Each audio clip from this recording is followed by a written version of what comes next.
Buongiorno e benvenuti a questa edizione di TG Sicilia, i titoli del nostro telegiornale.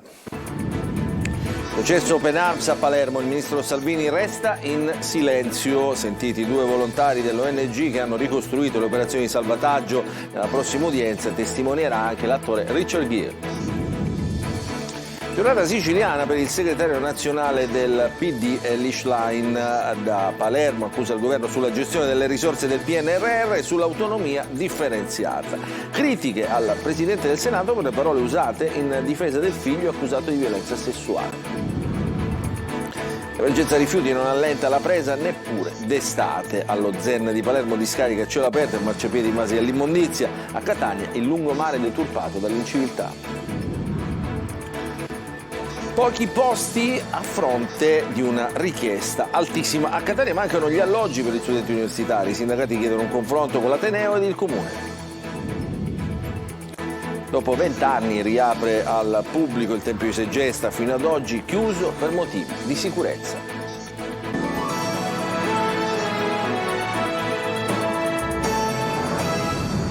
Ancora buongiorno e benvenuti a questa edizione di TG Sicilia. Apriamo il nostro telegiornale del mattino con una notizia dell'ultimo ora. Un uomo avrebbe cercato di uccidere sparandole la moglie. I colpi avrebbero raggiunto la donna a una gamba. Il tentato omicidio è accaduto nel quartiere Bocca di Falco in via Giovanni Bruno. Inizialmente al 118 era stato segnalato che una donna si era ferita accidentalmente con un'arma da taglio. Appena sono arrivati i sanitari si sono però accorti che la ferita alla gamba era stata provocata da un colpo di pistola. La donna è stata trasportata al Policlinico in chirurgia vascolare e sul posto sono giunte le volanti della polizia.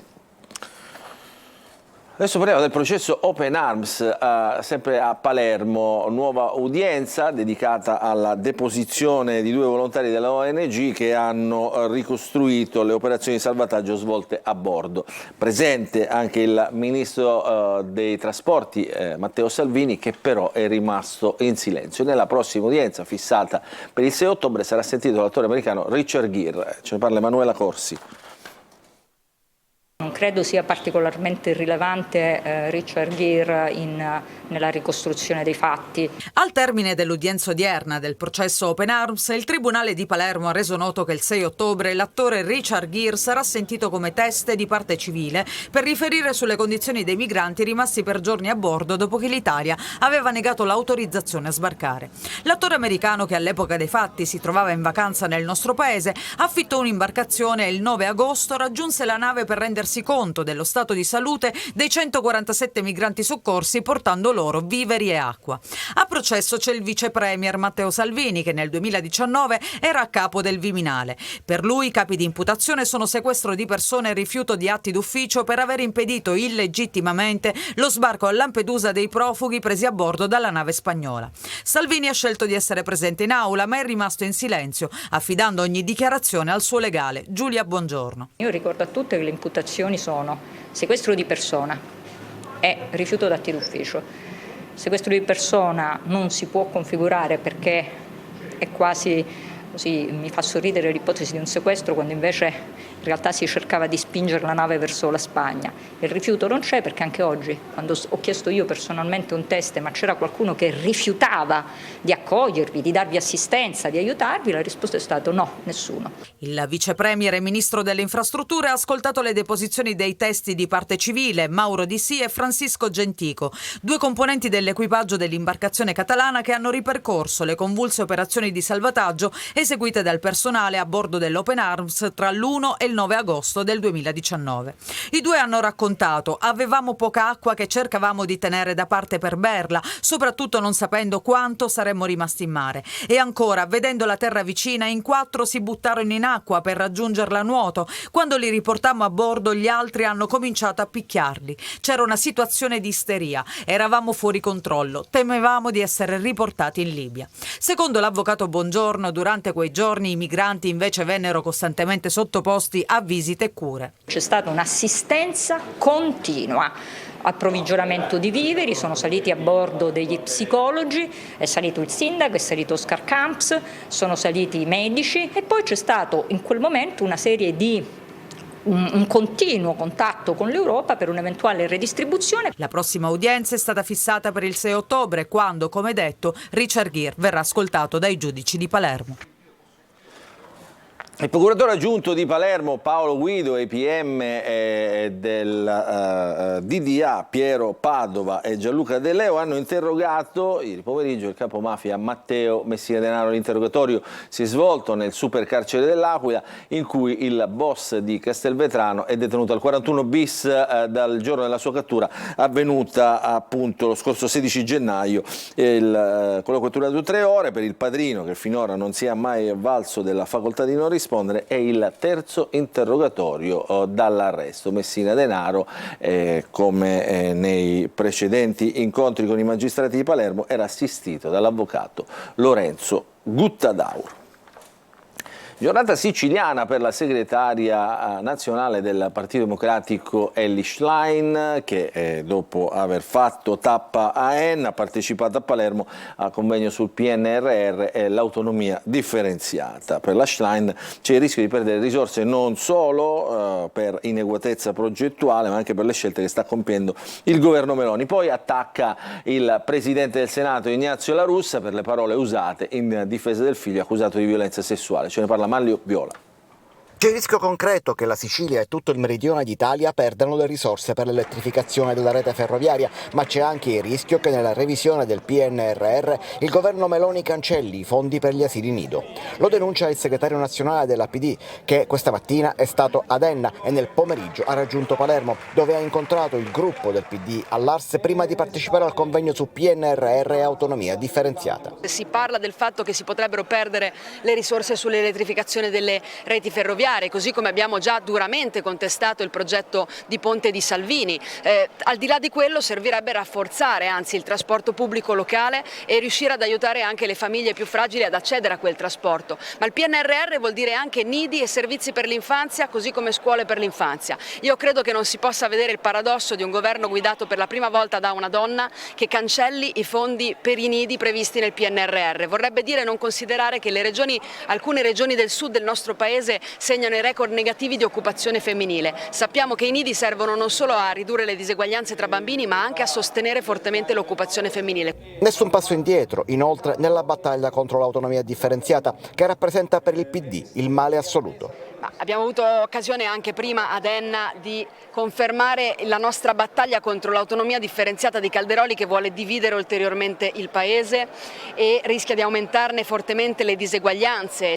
Infine una stoccata al Presidente del Senato Ignazio La Russa per le parole usate in difesa del figlio accusato di violenza sessuale. Penso che al di là delle responsabilità del figlio di La Russa, che starà alla magistratura di chiarire, è veramente disgustoso vedere la seconda carica dello Stato utilizzare parole che tendono a minare la credibilità delle donne che denunciano a seconda di quanto tempo ci mettono a farlo.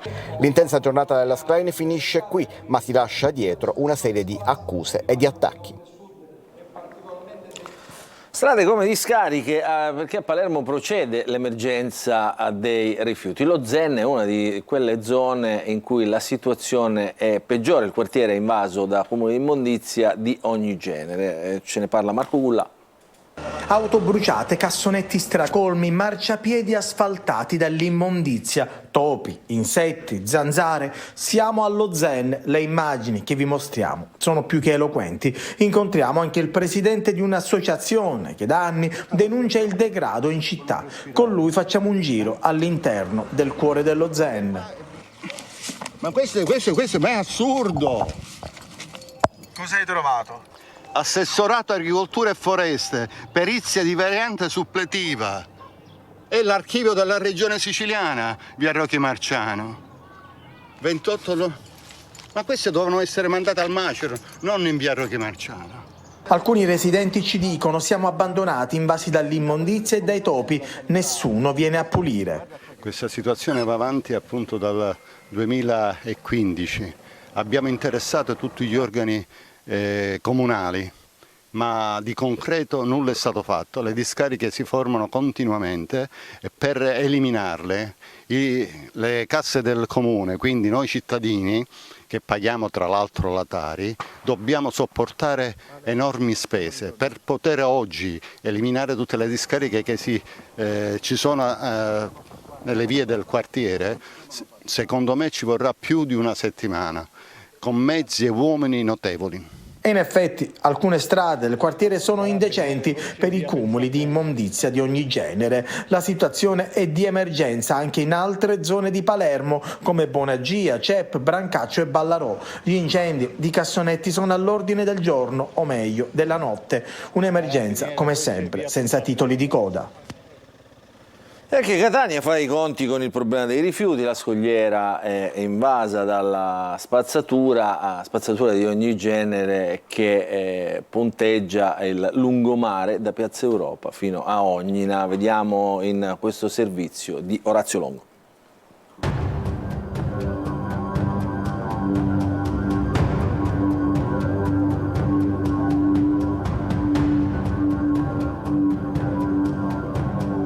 Tra i fichi d'India e il mare, alla scogliera di Catania non mancano bottiglie di plastica, di vetro, bicchieri abbandonati, sacchetti di carta e anche l'ago di una siringa.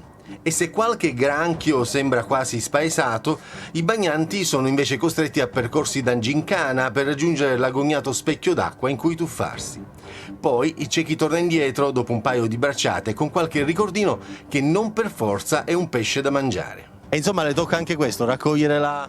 Capita che leviamo un po' di spazzatura di qualche incivile che la lascia qua. Qui siamo sulla scogliera che si estende dopo Ognina verso Aci Castello. No, niente, qua è un continuo. Raccolgono, però poi è sempre la stessa cosa. Ci vorrebbe di sera venire qualcuno proprio a prenderli e fargliela mangiare. Veniamo sempre, da tanti anni, e ogni volta è così. C'era un ragazzo che puliva, in più lo prendevano anche in giro. Non è che manca la pulizia, manca l'educazione da parte nostra a non buttare le cose e lasciarle così per come. Magari là avranno dormito, non lo so, qualcosa, ma siamo già nella stessa situazione di una settimana fa. Questa invece è Piazza Europa col solarium che guarda a San Giovanni Licuti in fondo, ma che fortunatamente non guarda a cosa c'è sotto le proprie tavole di legno. Come potete vedere ci sono da quella parte legni buttati in mezzo agli scogli. Qua siamo in un'area che praticamente non si può nemmeno uno sdraiare perché ci sono vari rifiuti di ogni genere. E allora, se certo ci si aspetta efficienza da chi è preposto per mestiere a raccogliere la spazzatura, un'efficienza che è giusto richiedere a gran voce, un'amara verità è anche però che non sempre purtroppo il cittadino fa il suo per mantenere puliti e dignitosi gli spazi pubblici, a discapito sì di altri cittadini, ma anche, e questo chi sporca spesso non lo pensa, di se stessi. Siamo a Catania perché gli studenti universitari fuori sede sono senza alloggi, solo 680 posti già occupati su oltre 2700 richieste. I sindacati adesso sollecitano l'Ateneo, l'ERSU e il Comune. Si trovi una soluzione perché è a rischio il diritto allo studio. Ci parla Tonino De Mano. Oltre 2.700 richieste, 2.731 per l'esattezza, a fronte di 680 posti, peraltro già assegnati. Emerge in tutta la sua problematicità la gran alloggi per gli studenti fuori sede di Catania, costretti a fare la spola tra la casa dei genitori e l'università, oppure a sborsare cifre fuori budget e fuori controllo per trovare un monolocale o addirittura una stanza. Se al nord un mese fa è andata in scena la protesta degli studenti in tenda davanti agli atenei, anche al sud i costi continuano a crescere. Laurearsi oggi rischia di diventare un lusso perché, oltre alle tasse di iscrizione e al caro libri, bisogna fare i conti appunto con il caro affitti. Appena il 36% degli studenti iscritti all'Università di Catania ha la disponibilità di un alloggio pubblico erogato dall'ente regionale del diritto allo studio, e questo è un problema perché costringono questi studenti a erogare e quindi a buttarsi su un contratto privato. Studenti e sindacati chiedono da tempo un confronto con l'Ateneo, l'ERSU ed il Comune di Catania. Questa emergenza abitativa ha colpito anche gli studenti, soprattutto gli studenti che hanno famiglie alle spalle con redditi più fragili, per cui occorre intervenire al più presto. Non bastano i fondi del PNRR che dovrebbero portare sì soluzioni ma a lungo termine. Noi riteniamo che la stessa università, lo stesso governo nazionale debba prendere provvedimenti a breve scadenza per invogliare i locatori ad affittare le case anche agli studenti, anche quelli che hanno famiglie con redditi medio-bassi. La CGIL di Catania, per bocca di Rosaria Leonardi, chiede e si chiede che fine ha fatto il progetto dei campus universitari. Immaginiamo che vada ripreso un progetto di qualche anno fa che guardava i campus universitari al centro storico di Catania, recuperando una serie di immobili in disuso, tra cui gli ospedali che si trovano tutti nella stessa zona del centro storico e che si collegano anche con la struttura dei Benedettini, con cui si potrebbe ancora una volta provare ad avviare un sistema di formazione integrata che sia innovativo, che crei anche agli studenti tutta una serie di offerte in più. CGIL e Sunia stanno proponendo la compilazione di un questionario che possa fornire una fotografia reale della situazione, proponendo anche soluzioni a media ed a lunga scadenza. 80 anni fa lo sbarco degli alleati in Sicilia. Si è aperto a Catania il forum internazionale e in ricordo di questo evento passato alla storia come operazione ASCI, risalente appunto a 80 anni fa. Gli eventi saranno numerosi fino al 17 luglio, commemorati anche in varie località. Il servizio. L'anno zero dell'esistenza siciliana. Così l'ha definito il 1943 lo storico Alfio Caruso, intervenuto all'80° anniversario dello sbarco in Sicilia, quella che è passata alla storia come Operazione ASCI.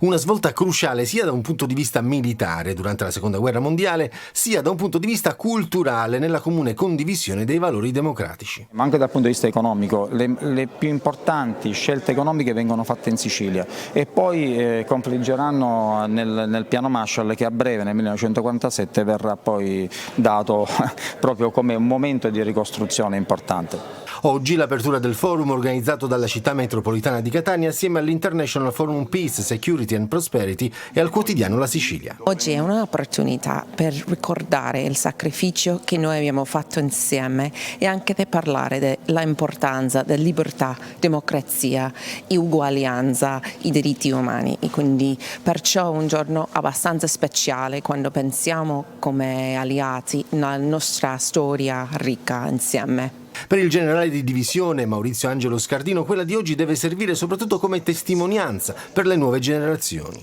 Le future generazioni sono proprio l'obiettivo di queste celebrazioni, perché sono proprio loro che dovranno passare il testimone in avanti nel tempo, in maniera tale che non si verifichino mai più quegli episodi. Diversi i momenti commemorativi previsti in varie località della Sicilia fino al 17 luglio, mentre è previsto un prolungamento straordinario dell'apertura del Museo dello Sbarco di Catania con ultimo ingresso alle 17 fino al 10 luglio.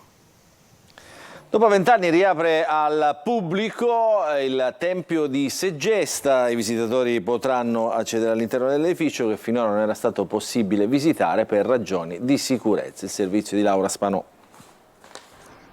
L'antico Tempio dorico di Segesta torna ad accogliere al suo interno i visitatori che possono interagire con le installazioni di Gandolfo Gabriele Davide e con le azioni rituali suggerite dall'artista. Chiuso al pubblico da quasi 20 anni per motivi di sicurezza, il Tempio riapre accogliendo i visitatori che potranno accedere all'interno del maestoso edificio sacro nel corso della giornata e in alcune aperture serali. La mostra non è solo un'installazione di land art, ma è un'esperienza profonda, un autentico segno di rispetto nei confronti del parco archeologico. Il progetto è un invito a riflettere e dialogare con l'ambiente circostante, perdersi e ritrovarsi in una natura potente e presente, connettersi, cercare spunti per narrazioni diverse, stringere cerchi lontani e ritrovare simboli comuni da condividere, immergendosi nel cuore più ancestrale della città stratificata dell'antica Segesta. Inaugurata ieri sera, la mostra, curata dallo storico dell'arte Lori Adragna e dal direttore del Parco Archeologico di Segesta Luigi Biondo,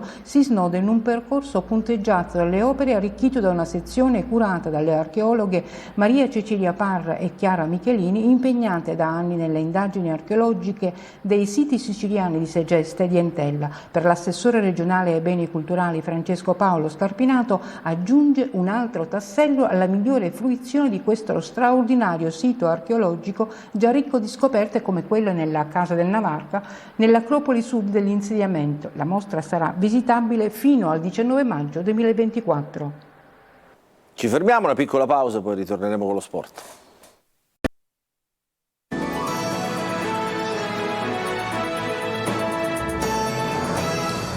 bentrovati. Nella seconda parte di TG Sicilia parliamo di calcio, parliamo di Pasquale Marino, perché tra passato, presente e futuro l'ex tecnico del Catania si racconta ai nostri microfoni e parla del suo legame con i colori rossazzurri. Angelo Gagliano l'ho incontrato per noi al galà di fine anno dell'Associazione Italiana Allenatori tenutosi ad Aci Castello.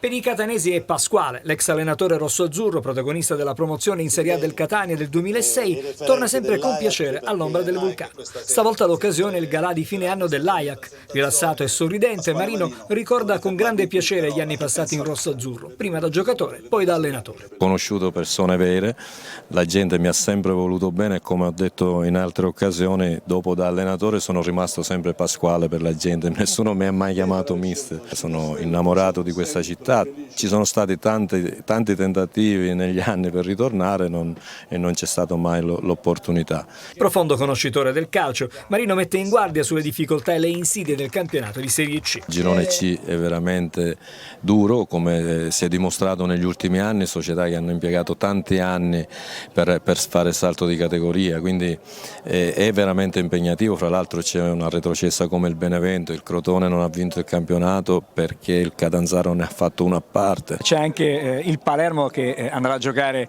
in Serie B, con idee molto chiare quest'anno da parte del Palermo. Sì, la proprietà inglese è stata chiara fin dall'inizio, dovevano prima consolidarsi nella categoria, quest'anno già stanno facendo degli innesti importanti per fare un campionato di livello superiore rispetto allo scorso anno, che per un non nulla non sono riusciti a fare i playoff. Fermo per scelta, per tornare in panchina, Marino aspetta la proposta giusta. Sono diventato un po' più grande e quindi spero di trovare la soluzione giusta, non ho fretta, se c'è la possibilità di iniziare dal ritiro bene, se no aspetterò, vediamo quello che succede. Il galà di fine anno dell'Ajax, al quale hanno partecipato i vertici provinciali e regionali della Federcalcio, è servito a tracciare il bilancio della stagione appena conclusa. Da 2 anni fortunatamente a livello numerico registriamo una crescita sempre continua, non è mai facile perché associare le persone bisogna convincerle, far capire quali sono, diciamo, i prodotti che offre l'Ajax, no? Tutti i servizi che offre l'Ajax. Riconoscimenti sono stati assegnati agli allenatori della provincia di Catania, vincitori di campionato. Questa era l'ultima notizia, il nostro telegiornale finisce qui, vi ricordo che a seguire ci sarà la rassegna stampa curata oggi dal collega Angelo Gagliano. L'informazione su Antenna Sicilia invece ritornerà più tardi alle 13:30. Grazie per averci seguito, buon proseguimento di giornata a tutti.